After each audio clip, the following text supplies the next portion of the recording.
सालबारी जङ्गलमा आएको छौँ गर्मी भएर घुम्नलाई। सालबारीको वरिपरि बस्दै छ सबै रुखै रुख छ। हामी चाहिँ गेटमा कुद्न लागेको। टिकट काट्ने ठाउँ छ। त्यस पछाडि भित्र छिर्ने बित्तिकै शीतल छ। मेरो बहिनी चाहिँ टिकटक बनाउँदैछ। मलाई चाहिँ धेरै गर्मी लागेर एकदम गर्मी भयो नि त। अनि कान्छौँ कता जाउँ के गरौँ भयो। त्यसैले गर्दा म चाहिँ सालबारी घुम्न आएको छु साथीहरू। मेरो बहिनी चाहिँ ढिलो आउँदैछ। कस्तो राम्रो देखिएको सिनहरू।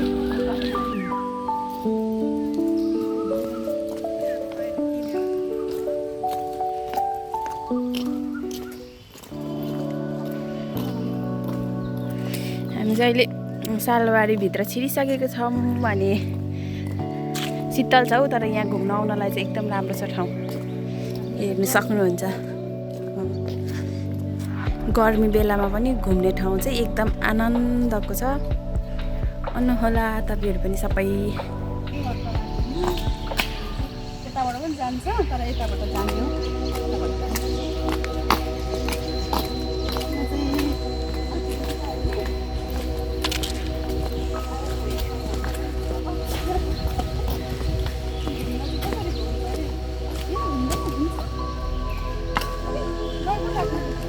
त्यो घुम्दैन बिग्रेको रहेछ।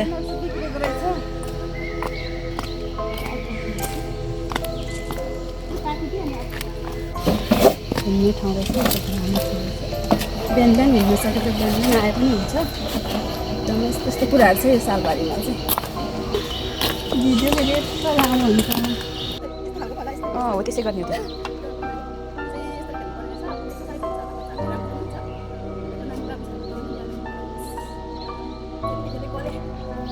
हामी बुढेसकाल लागेको सक्दैनौँ भने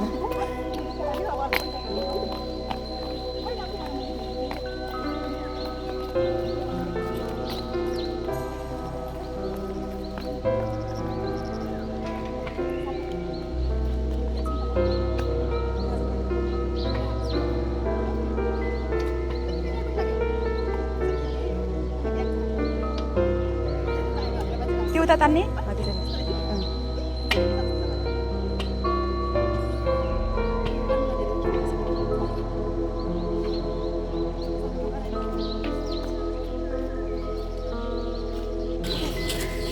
साइज होला नि पनि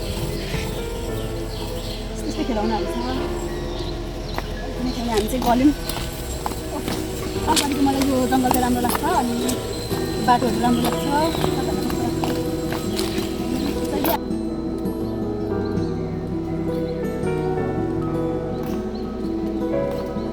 यहाँ मेरो बहिनी चाहिँ लजाउँदैछ। मैले क्यामेराम्यान लिएर आएको आज। हाँस्दैछ लजाउँछ पनि अलिअलि। तर मभन्दा चाहिँ ऊ सिपालु छ। र हामी चाहिँ दुईजना मिलेर आज घुम्न आएको सालबारीमा। एकदम किनभने ठिक शीतल पनि छ। शीतलसँगै यो खेल्नु नि त गएर हल्का भिडियो क्लिप्सहरू लिँदै जाँदैछौँ। शीतल त छ तर झापामा यस्तै गर्मी पनि छ होइन। झापामा यही मलाई चाहिँ बिर्तामोडको यो सालबारीको सिनहरू खिच्न धेरै मन लागेर आज आएको हो।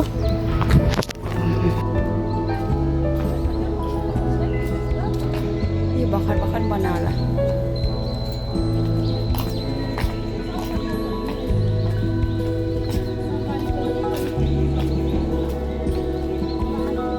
कति राम्रो रुख। यहाँ रुखमा चाहिँ यस्तो गर्दा भिडियोहरू बनाउन राम्रो हुन्छ होला। घुमेर वरिपरि हरियो तामाङ निस्क्यो दामी हुन्छ है। यहाँको चाहिँ मलाई यही राम्रो लाग्छ क्या। रुखदेखि फुट्टा निस्किँदै भिडियो बनाउँदै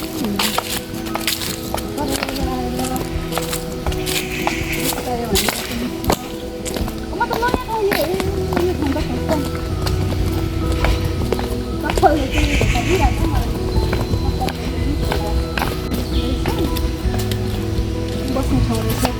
टक्काएर गर्मी भयो भने शीतल लाग्छ। चप्पल बनाउँछु ल म। किन मेरो चप्पल लुज भयो धेरै लुज भइरहेको छ हो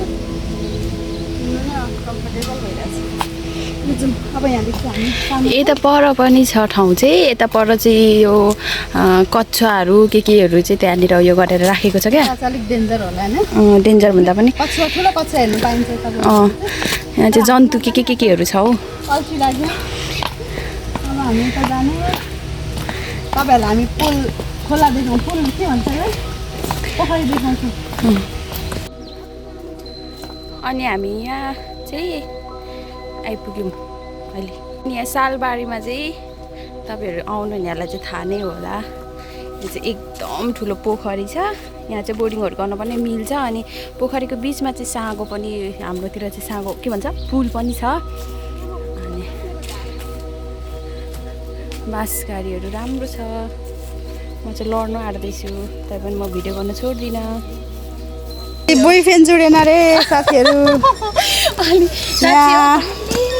एकदम भन्छु संस्कारी बोयफ्रेन्डको इमान्दार ज्वाइँको खाँचो भयो यहाँनिर आउँदै पछि भन्छु कि म यहाँ बोयफ्रेन्ड लिएर अघिदेखि सुन्दैछु खालि बोयफ्रेन्ड भनेको सुन्छु के भन्छ भनेको त मैले सोचेको जस्तो बोयफ्रेन्ड भएन अनि सालबारी घुम्नु ल्याउनु पर्ने भनिरहेछ उसले यहाँनिर भेकेन्सी खुल्यो जस्तो छ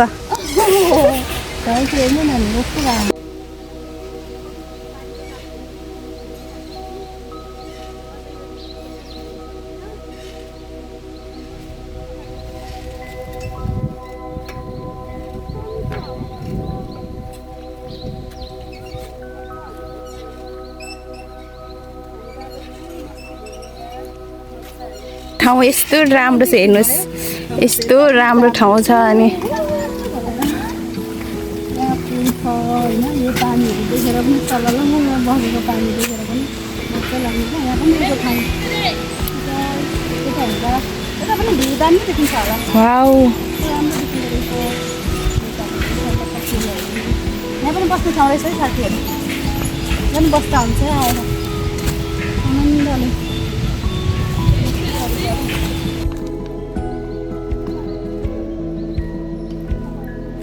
जाने बाटो चाहिँ यता पनि छ घुम्ने ठाउँहरू चाहिँ तर अब हामी चाहिँ अलिकति अब घर पनि छिट्टै पुग्नुपर्ने छ अलिकति हामीसँग टाइम नभएर हामी चाहिँ यहाँबाट फर्क्यौँ कस्तो राम्रो देखेको हौ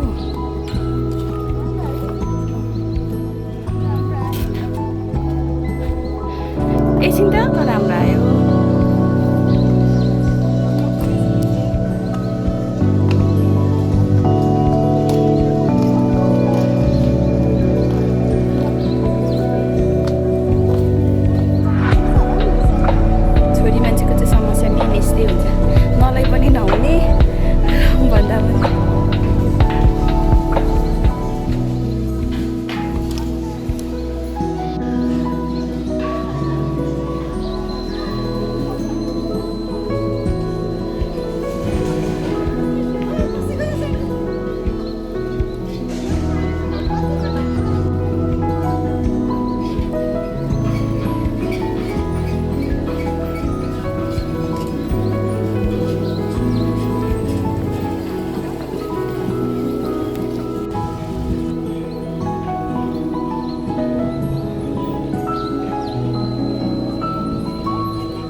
यस्तो छ साथीहरू हेर्नुहोस् आइ खुट्टा गल्यो मेरो त थाहा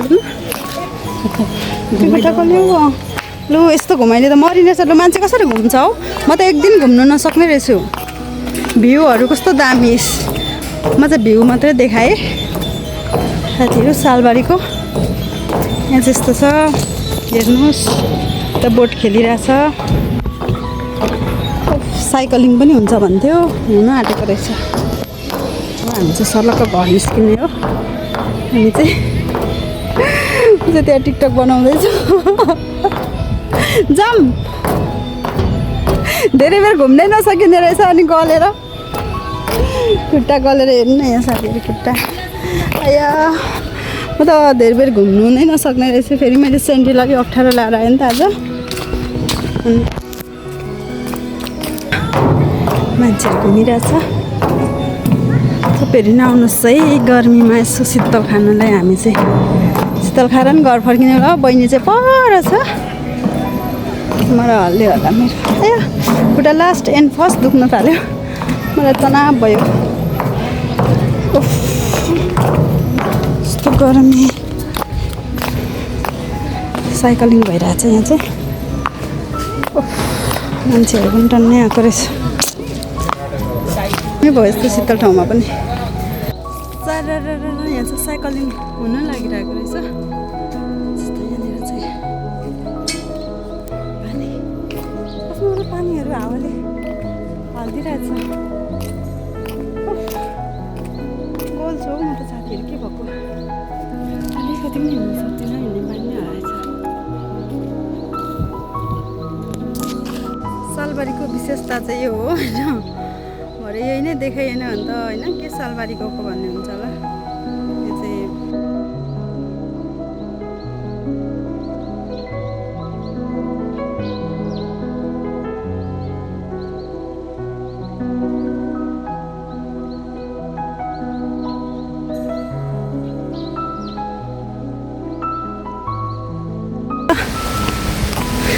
मेरो बहिनीले चाहिँ बोयफ्रेन्ड पनि भेटाएछ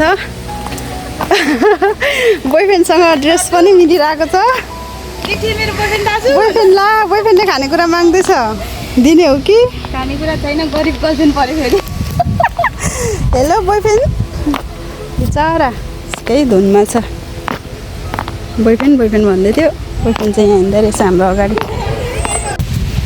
अब राम्रो लुगै छैन अघि राम्रो लुगा लगाएको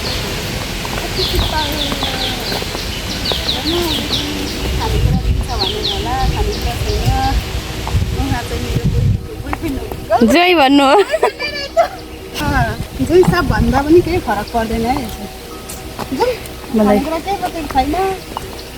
दिदीले जोइ खोजिदिइसक्नु भयो हामी चाहिँ सालबारी घुमेर पनि फर्किसकेको अब खुट्टाहरू सेन्डेल पुरा छिर्दो रहेछ छोरी मान्छेको मेन समस्या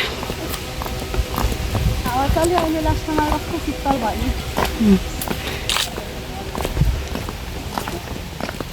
म नेहा मेदा र मेरो राजु चाहिँ अब सालबारी घुमिसक्यौँ साथीहरू फर्किनु लागेको निस्किँदै गरेको यो चाहिँ खुट्टा फर्स्टै खायो खुट्टा पनि चकचक खायो म सेन्डल खोलेर बेच्छु हो खुट्टामा घाउ हुनु भन्दा सेन्डल चेन्ज गर्नुको लागि सेन्डलै खोलेर हिँड्नुपर्ने बेला हो खुट्टाहरू घोच्छ नि त हामी चाहिँ सबैतिर घुमिसक्यौँ होइन कति सकेको कुराहरू देखायौँ अब फेरि देखाउनु चाहिँ आज चाहिँ यति नै घुमेर बसेर कक्खल हुने गरी घुमेर अब हामी घर फर्किने गरेको यो चाहिँ यो हालत भयो खुट्टा चेपेर पुरै रमाइलो भयो भित्र घुम्यो अब चाहिँ हामी जाने हो अब चाहिँ हाम्रो भिडियो पनि इन गरिदिँदा पनि हुन्छ क्यामेरा घुमाएर हेरिदिनु होला लाइक गरिदिनु होला सब्सक्राइब गरिदिनु होला धन्यवाद बाई बाई